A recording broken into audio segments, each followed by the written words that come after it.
Roda kehidupan dunia itu kadang di atas, kadang di bawah. Kadang senang, kadang-kadang sedih. Karena senang mendapatkan syukur, sedih untuk bersabar. Konsepnya begitu. Kenapa? Karena hukum dunia. Dunia itu tempat ibadah. Kalau untung terus, kapan sabarnya? Gak pernah antum merasakan nikmatnya sabar. Sedangkan yang dekat dengan Allah itu karena sabar. Innallaha ma'as sholihin. Karena itu orang yang cerdas mempersiapkan kehidupan akhiratnya, dia niagakan aktivitas dunianya untuk mendapatkan keuntungan yang sifatnya abadi di akhirat. Orang cerdas adalah orang yang menyiapkan akhiratnya, karena disitulah kehidupan abadi dia. Assalamualaikum Pak Ustadz Adi. Assalamualaikum warahmatullahi wabarakatuh.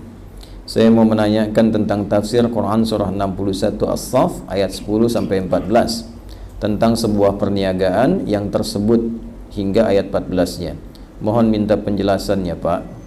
Dan apakah dari kajian kemarin ini bermuara pada Quran surat As-Saff ayat 10-14 tersebut? Terima kasih. Assalamualaikum warahmatullahi wabarakatuh.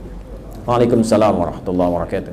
Quran surah ke-61 As-Saff di ayat 10 sampai 14. Intinya Allah Subhanahu wa taala memberikan arahan dan motivasi kepada kita untuk bisa mengatur kegiatan kita sehingga memiliki nilai dunia dan akhirat yang terbaik.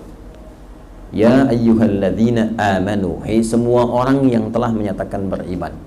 Dan motivasi ini, arahan ini ditekankan oleh Allah kepada orang yang punya iman.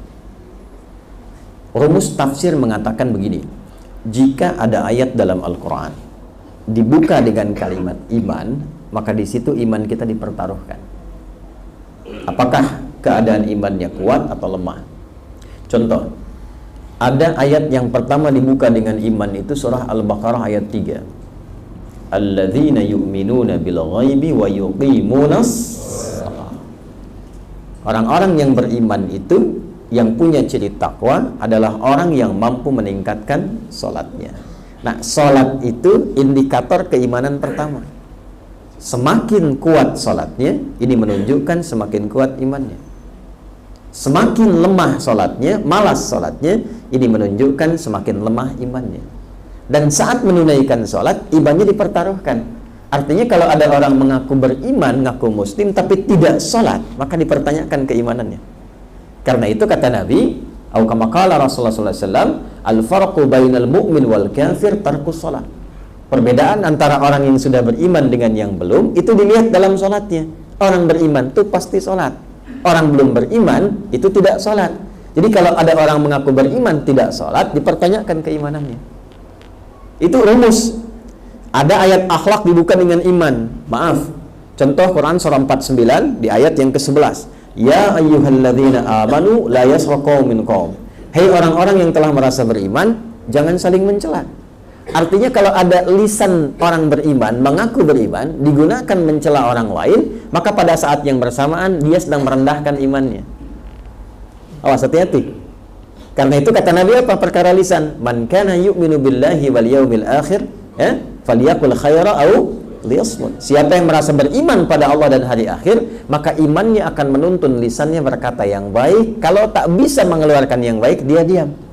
Jadi dalam Islam itu perkara bicara saja itu menentukan iman. Orang beriman itu terukur bicaranya.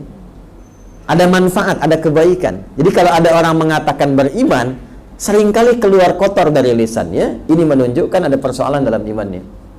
Nah, ayat ini di As-Saff Quran surah 61 ayat 10 sampai 14 itu dibuka dengan kalimat iman. Ya ayyuhalladzina amanu hal adullukum ala tijaratin tunjikum min adzabin. Hei orang-orang yang beriman, mau nggak aku tunjukkan? Ini bahasa balaghah. Ya Allah pasti tunjukkan pada kita. Cuma kita mau ngambil nggak? Ya, biasanya kalau ada ayat begini, ini menunjukkan kepada orang yang sibuk dengan dunia. Atau orang yang belum punya orientasi yang fokus. Ya, sehingga perlu ditunjukkan lagi supaya tahu arah. Contoh begini nih, maaf ya. Ini subuhan. Bapak Ibu kalau ada tawaran begini, ikut subuh atau ikut maraton yang dimulai di waktu subuh. Kalau maraton dapat 1 juta. Kalau subuhan dapat ilmu. Pilih mana? Maraton atau subuhan? Oh, masa? Huh? Kalau maraton baru datang langsung dapat 1 juta, kalau dapat motor. Kalau subuhan cuma dapat pahala yang kita dapatkan. Misal pilih subuhan atau pilih maraton. Masa dua-duanya. Masya Allah. Subuhan sambil maraton. Ya, selalu begitu kan manusia kan. Nah, karena itu butuh motivasi kuat untuk mengalahkan motivasi maraton tadi. Maka turunlah ayat-ayat seperti ini untuk meluruskan cara berpikir kita. Apa yang akan antum dapatkan dengan uang 1 juta itu, dengan motor itu? Sedangkan ajal pun ada di hadapan kita. Bagaimana kalau sedang maraton itu baru berangkat kemudian malaikat maut tiba? Ajalnya tiba, wafat seketika. Baru berangkat, baru bergerak kaki, tiba-tiba meninggal. 1 juta motor tidak diraih. Yang dapat apa? Kematian. Sekarang pilih mana? Wafat di masjid, wafat maraton. Wafat dalam keadaan sujud, wafat dalam keadaan lari meninggalkan sholat. Pilih mana? Bagi orang beriman, keinginan terbesarnya wafat dalam sujud. Nah, itu mesti terpatri dalam jiwa. Kalau tidak ada itu, nggak ada motivasi untuk ke masjid. Setelah itu Allah tambahkan, nih kemuliaannya. Engkau kan yakin aku yang punya rizki, aku yang punya petunjuk, aku yang punya segalanya. Kalau engkau mau datang ke masjid saja, belum sholat subuh, baru sholat sunnah, aku berikan yang lebih baik daripada dunia dan seisinya. Rak'atul fajri khairum minad dunya wa ma fiha. Pilih mana? Motor atau dunia dan seisinya? Makanya, loh, tapi mesti yakin. Kalau nggak yakin nggak akan dapat, Pak. Bab iman itu yakin. Kalau nggak yakin nggak dapat. Makanya sahabat dulu itu memperbaiki tauhid sebelum amal. Kalau tauhidnya kuat, semua dinilai pakai iman. Kalau sudah pakai iman, sami'na wa ata'na, selesai. Sekarang itu kebanyakan sami'na wa nanyaina. Kami dengar, kami tanya. Karena banyak nanya, amalnya sedikit. Orang dulu banyak dengar, banyak amal. Imannya sudah kuat. Karena itu apapun yang dikerjakan, nggak ada ceritanya nggak sukses. Nggak ada ceritanya. Yang jadi diplomat sukses, yang dagang sukses, dan semua pada tingkat tertinggi. Pada tingkat tertinggi, nggak pernah ada yang rendah. Kalau kaya, kebangetan kayanya. Betul, kalau pintar, kebangetan pintarnya. Sahabat-sahabat dulu setelah berislam, yang berilmu ya, yang fokusnya di bidang ilmu, itu belajar bahasa itu Pak, menguasai bahasa asing, cuma 3 hari Pak, Bu. 3 hari langsung pintar. Ibnu Mas'ud, Ibnu Abbas itu belajar bahasa Persia cuma 3 hari. Kalau kaya, nggak tanggung, kebangetan kayanya. Kan urutan tertinggi, kaya, kaya banget, kebangetan kayanya. Modalnya apa? Cuman pakaian. Abdurrahman bin Auf cuman pakaian radhiyallahu ta'ala anhu. Cuma dalam 2 tahun Pak, jadi orang kaya. Setelah 3 tahun paling kaya. Itu hartanya digunakan untuk bersedekah setiap bulan untuk seluruh penduduk Madinah. Yang nggak punya pekerjaan dikasih modal, yang sudah nggak kerja disantuni, dan yang lainnya dihadiahi. Semua penduduk Madinah dapat kebagian hartanya setiap bulan. Sultan tuh, real Sultan Madinah. Ada nggak yang seperti itu tuh? Ya itu pakai iman. Nah sekarang Allah sentuh iman kita. Dipertanyakan keimanannya kalau tidak mengikutinya. Hal adullukum ala tijaratin. Mau nggak kata Allah? Aku tunjukkan kalian untuk merubah orientasi hidup pada konsep perniagaan terbaik.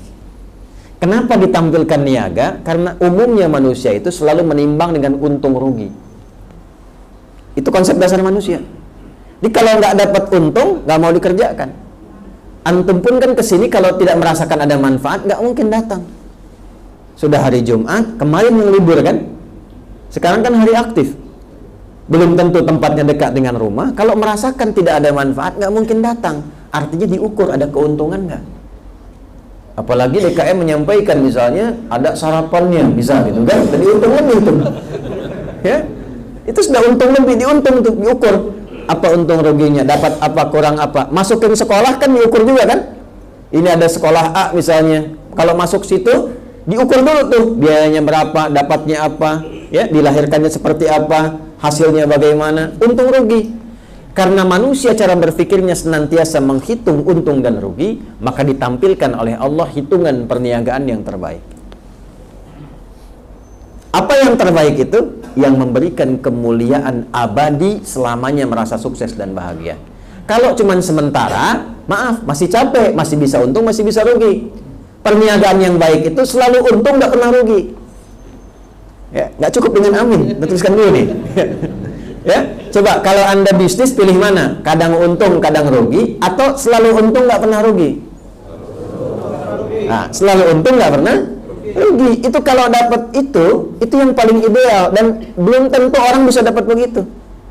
Bapak Ibu jualan kadang-kadang untung, kadang-kadang rugi kan? Tapi ini selalu untung, nggak pernah rugi. Bagaimana cara berpikirnya? Kita menempatkan diri kita pada konsep kehidupan abadi yang selamanya akan begitu, nggak pernah berubah. Dan itu hanya terjadi di akhirat, tidak di dunia. Dunia itu situasinya fana, selalu berubah. Wa tilkal ayyam nudawiluha bainan nas. Roda kehidupan dunia itu kadang di atas, kadang di bawah. Kadang senang, kadang-kadang sedih. Karena senang mendapatkan syukur, sedih untuk bersabar. Konsepnya begitu.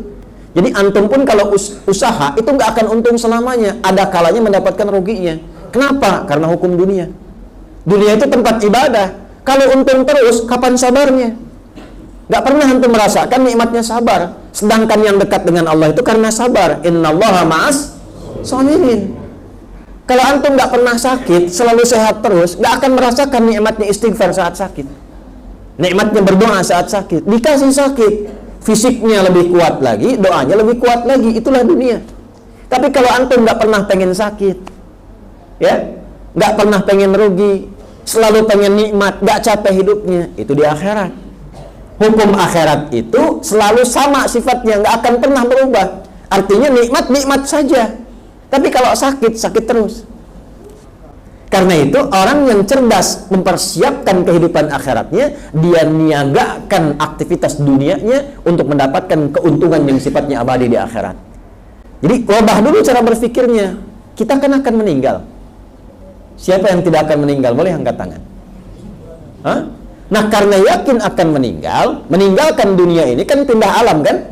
Nah, alam setelah dunia sifatnya abadi.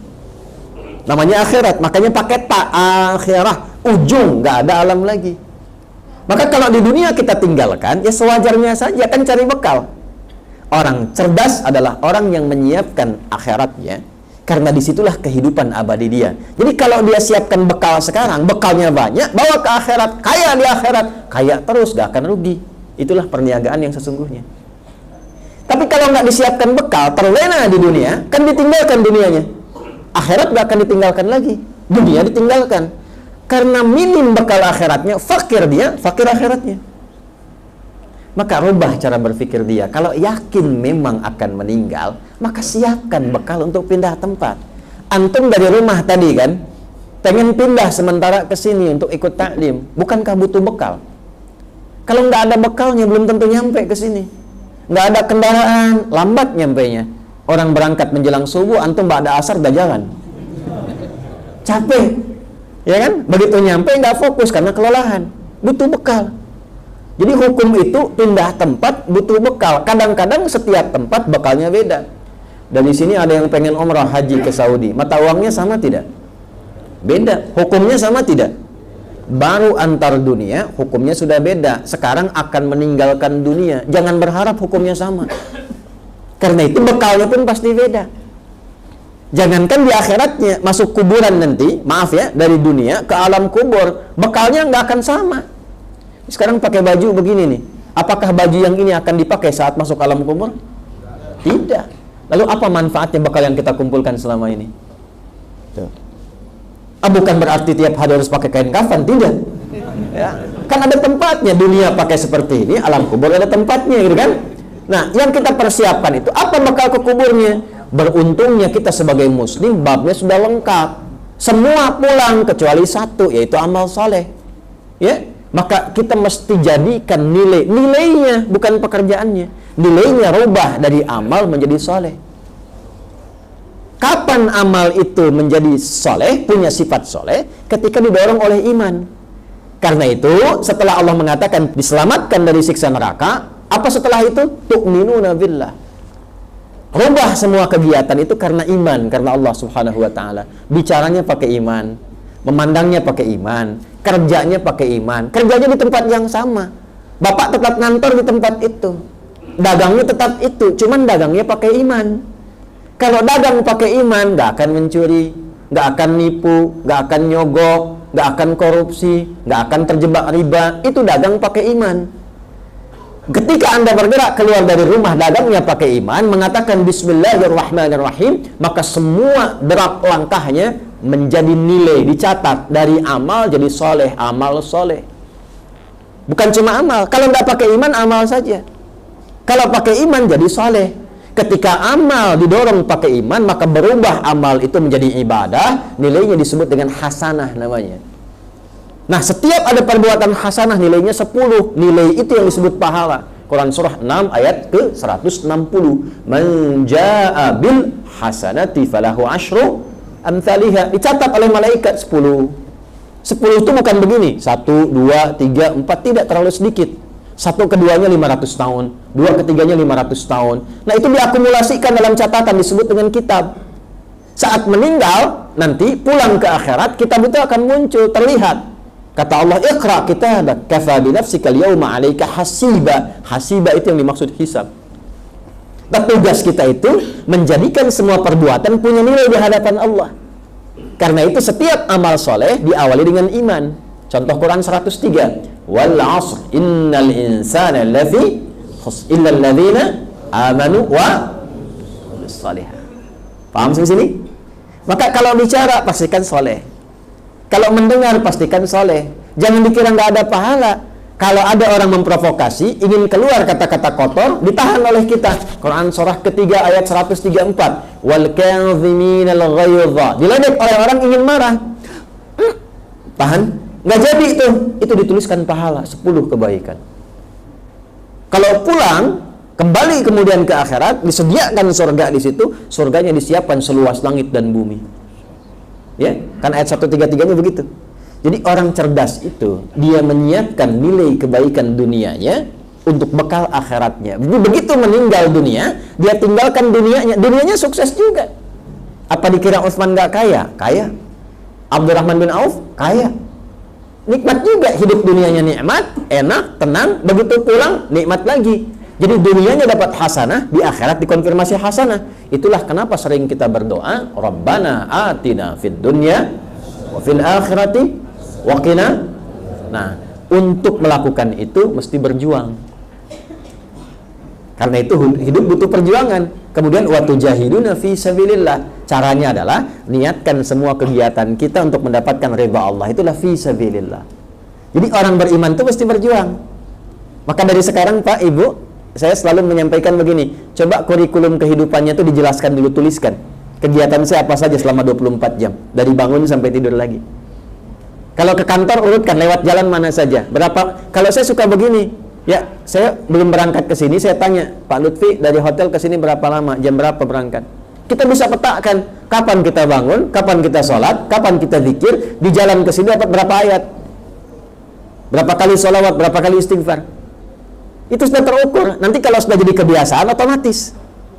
Ya, antum ke kantor kerja belasan tahun, kenapa nggak digunakan setiap jalan berangkat dan pulang untuk menghafal Quran?